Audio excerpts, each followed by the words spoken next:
Thanks very much to EDI for organizing this. I'm really excited about this opportunity to get feedback on this project in progress. This is joint work with Erica Field, and we're working with the amazing Fawzia Vikar at the Punjab Commission on the Status of Women on a project that explores how women in Pakistan can get access to the rights that they legally have on the books. This is a nikah-nama, a marriage contract. It is, for most women, the most important legal contract that they will ever sign in their lives in this context. It includes provisions. It's not just a form. It has all of the information that you would expect for a registration form, but it includes a lot of really substantial terms that affect the marriage, including her rights over divorce, her rights over alimony and child support in case that the marriage is dissolved, and so on. But in most cases, in many cases, women not only don't participate in the process of deciding what's going to get filled in this contract, but actually aren't even aware of what's in it when they sign.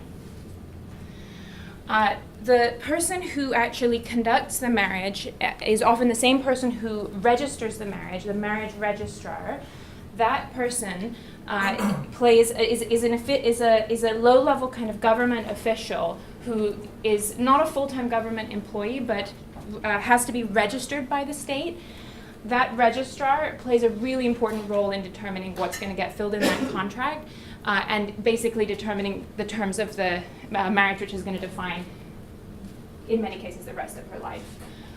So these registrars, not only they have a legal responsibility to in terms of how they fill the form itself and how they assist families in filling the form, but in the majority of cases, they are actually advising families what terms should they fill in the form. Should you give the woman the right to divorce without conditions, for example? That's something that they advise families on what to do. But the majority, in fact, over 90% of these registrars have never had any formal training whatsoever, and many of them have less than a middle school or even a primary education. So PCSW is in the middle of running an extremely ambitious program to train these marriage registrars across the entire province of Punjab, which is the biggest province in Pakistan. This is a population of, I think, about 90 million people that are covered by this intervention. All 40+ thousand of these marriage registrars ultimately will be trained as a part of this initiative. So the emphasis of the training is to make sure that the registrars understand that they have a legal duty to ensure that women know their rights and receive their rights, the rights that they have in law, that they receive those in fact.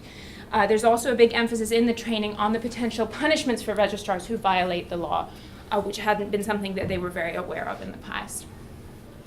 So we're collaborating with PCSW as they roll out this training program to try to use it to answer some of the following questions. First, in what ways can the state, by doing a simple training intervention, improve the compliance of this huge number of very low-level local officials who have pretty poor, over which the state has pretty poor control at baseline, in terms of complying with the law and also helping to enforce the laws that protect women's rights. Secondly, what are the mechanisms through which it works, if it works? And then ultimately, how does this affect women's actual access to their rights in practice and their well-being, as well as the well-being of their families? So as a part of this collaboration, we have a partially randomized rollout. So the training, as you could imagine, of 40,000 registrars doesn't happen everywhere at once. It happens in a series of places at a time. And we have both a non-experimental rollout, in which the areas where it was possible to train first are being trained first. And then within a given district, we have an experimental rollout. So we've worked together to shuffle the order in which different localities are trained, so that we can ultimately compare couples who got married. For example, a couple who got married just after the registrars in their area were trained, and another couple that got married just before the registrars in their area were trained, and see how it affected the marriage contract and ultimately what happens to that family. So there's a whole chain of things that have to happen for this to be effective in changing things in practice and having an impact on welfare. The first is that the registrars must learn something in the training. So we're getting at that with a pre and post test, which is conducted at the training as well as with a phone survey. Secondly, after learning something and understanding something in the training, then they must actually change their practices. So again, we're getting some evidence about that from the phone survey, and then we are gathering data from actual marriage contracts across the province. And then ultimately, if their practices change, that may flow into an impact on what actually happens to the families and the women involved. So we'll be getting at that with a household survey, a survey of those couples that got married around the time that the training was being rolled out. So the training is in progress. It's been completed in part of the province.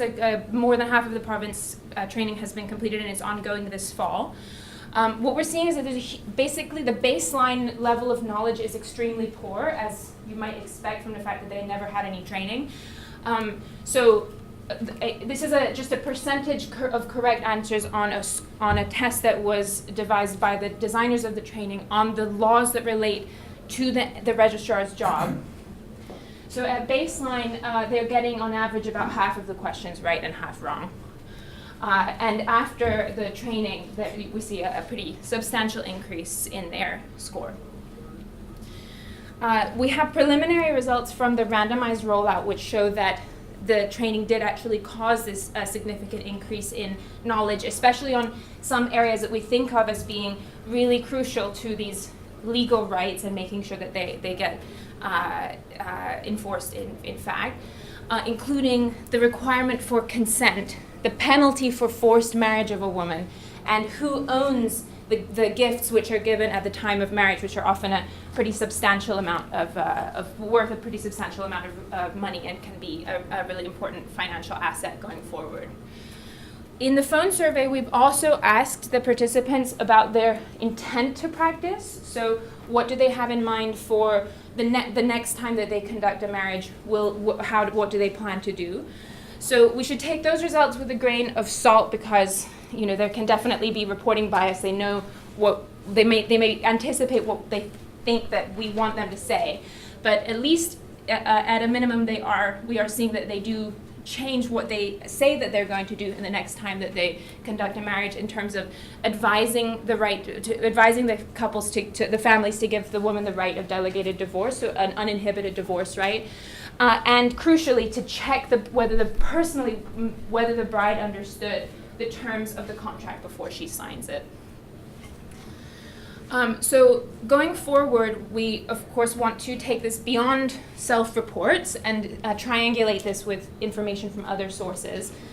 The first, as I mentioned earlier, is to look at the marriage contracts themselves. So what are the terms that actually got filled in the marriage contracts? The next is to survey the couples and find out what was their experience. If we survey the woman, was she aware of the terms? Does she even now have the correct knowledge of the terms that are in her marriage contract? And did anybody consult her at the time of the wedding or before? Did she give any input and so forth? Ultimately, if we do see an impact on these things, then the idea would be to look at how it affects longer term kind of outcomes for these women and their families. Secondly, we're thinking a lot about pieces of the analysis which can help us to disentangle the mechanisms for this intervention to make an impact. So in particular, there's three that are quite prominent. The first is actually just knowing the law. So if you don't know that it's illegal for a woman to get married without her consent, which many of the registrars don't at baseline, then how can you comply with the law? So that's one obvious one. The second is the fear of punishment. So the registrars don't necessarily have a good idea of what the punishments are, or even that they themselves can be held to account for what they do in terms of carrying out the marriage. So that's the second. And then the third is that there may be some social norm effect from gathering people together with a trainer and hearing what other people have to say about the laws in the session. So there's a few things that we have in mind to try to get at that. We've circulated a document and would love to get sort of more detailed feedback about it in the half-day session tomorrow, but we're planning to use a combination of survey questions, information experiments done as part of the surveys on the phone, and heterogeneity analysis to try to understand which of these things is happening and how much. In addition, PCSW has a program, so everything that's happening here is thinking about what these local level officials are doing and whether they facilitate women's access to their rights. There's also another side to this, which is what the families themselves do and what they know and how they respond. So PCSW also has a newer program which looks at trying to empower young women to understand the marriage contract. Most people don't see it until the day they sign it. So the idea here is to hold sessions in which the young women receive an example contract and a facilitator talks them through what are the different terms in this contract and what might you think about in anticipating how it's going to be filled, and maybe you should discuss it with your family.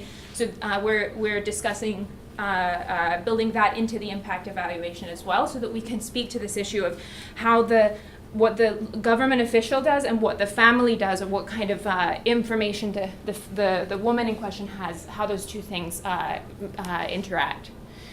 And secondly, in the whole data collecting exercise of gathering information about these registrars and the local government officials to whom they report at the union council level in Punjab, there have been, as I said, over 40,000 officials in this study, and the number of female officials is 0. So there are, however, women's seats in the elected local government.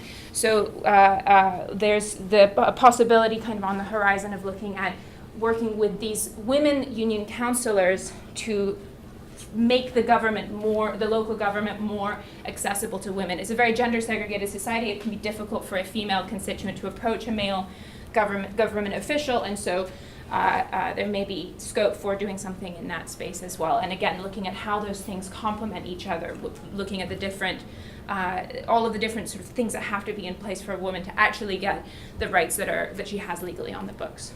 So that's it. Love to hear your questions and more feedback tomorrow. Do you have the opportunity to manipulate the training where you can stress the knowledge of punishment or stress what other people are not? Even if you don't believe the survey, you can still tell people, by the way, everyone says they're going to follow the law. Yeah. And manipulate their beliefs about practices. Yes.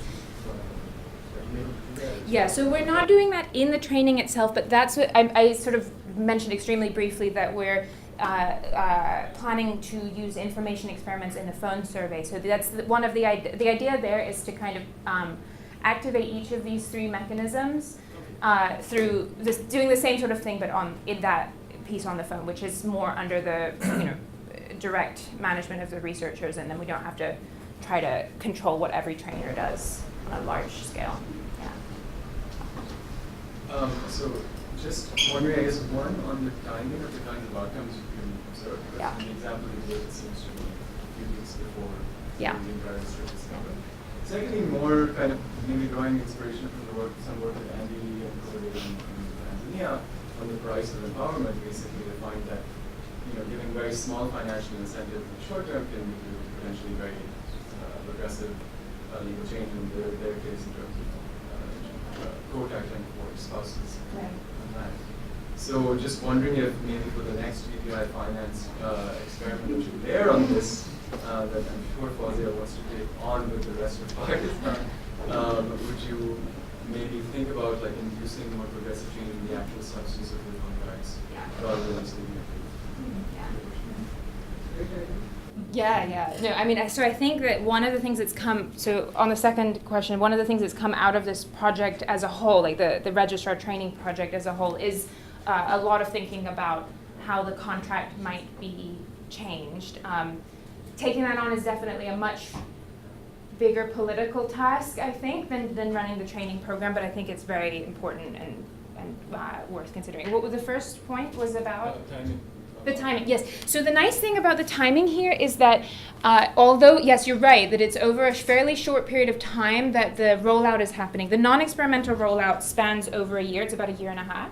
But more importantly, even on the experimental rollout, because couples are getting, there's like a distinct event that's happening, which is the marriage, which happens, say, a couple who gets married here and a couple who gets married here, their terms of their marriage, once they've signed the contract, are pretty much set. So we can look at the long-term impact on them without there being kind of attenuation of that, because typically people don't go back and renegotiate it. Yeah. So, is there any possibility, this question is maybe as much for you as it is for Fausia, to eventually appoint female registrar? Do you have any thoughts about that? Yeah, so what this did for us was raise the question as to why women are not being appointed at other official positions. Speak really loudly, please. Okay. What I was saying was that we started to look into why there were no women in those positions. And we did some research and we found that there are no religious injunctions stating that they cannot do that. We also started to look at examples elsewhere in the world, because we know that it doesn't happen in Pakistan. And that's something that we've had a discussion on, and we'll probably look into introducing later down the line. But there is a very big challenge, cultural challenge related to that. It will be difficult for us to move. Plus, it's going to be a matter of prioritizing what changes we want to bring about. There are lots of changes that are related to this entire exercise. For example, standardizing the printing of the nikah nama. That's the one administrative task that goes into making some rights implicit in the marriage document of the nikah nama. For example, the delegated right of divorce, we are thinking just making it implicit rather than leaving it to the mercy. And it's only when you want to negate that right, or you want to give up that right, that when you inform the nikah registrar. Otherwise, that you should be, at the moment, should not have the right to strike it out. So we'll have to choose our battles per se, and that comes, I think, at the moment, a little bit lower on the priority, although it's a very good initiative. I missed something very basic. Why aren't people more informed about this, given the importance of this contract in people's lives? I mean, you know, the bridal family has every incentive. It's not necessarily a gender. You would think that the father would have every incentive to make sure that his daughter is. Can I just free-ride on the question? My question was that when does this contract actually bind? As in, like, when is it actually used for the woman? Yeah. So there's a few different components to what's happening in the training, what the role of the registrars in affecting this contract. Some of what is happening in the training is relevant for child marriage. So that, in that sense, that's not about the contract binding per se, but about the role of the registrar as being present in the marriage process. So that's one piece. The other piece is about the conditions in the marriage contract itself. So some aspects of what's in the contract are relevant for in the case of dissolution. So how divorce takes place, and if divorce takes place, what are the financial conditions attached to it? So in that sense, it's outlining that. There are also conditions in the contract which set expectations for and limit what can happen during the marriage tenure. So things like the woman is allowed. This is actually a fill-in-the-blank section in this contract, which says, do you want to say anything else about conditions on the marriage? Some of the commonly filled parts of that include the woman is allowed to study while she's married, the woman is allowed to work, or the opposite, we don't want the woman to work or study while she's married. So different pieces of it kind of bind at different times of negotiation. As far as why the bridal family doesn't negotiate harder over these pieces, I think is a really central question. So I think there's definitely a potentially kind of a norms a story there, in the sense that when coming on to sort of negotiate on the day of the marriage, if as the bride's parent I push for something, I may be concerned that I'm insulting the groom's parent and the groom's family, and because it's a very local society in which the bride goes and lives with her in-laws, that might jeopardize, she's then under their control, and that might jeopardize her status with them. But I think it's definitely deserves more thought. There could also be like marriage matching, right? So in the Yeah. market, you're basically by imposing higher costs, you might end up matched to or Yes. worse. Yeah, but Yeah, I mean, that's true. the issue is whether this information is out there. If it's getting to that level of sophistication, people know what the contracts are saying, they're just opting to have weaker contracts or not. But we should probably table this Yeah. discussion. Okay, thank you.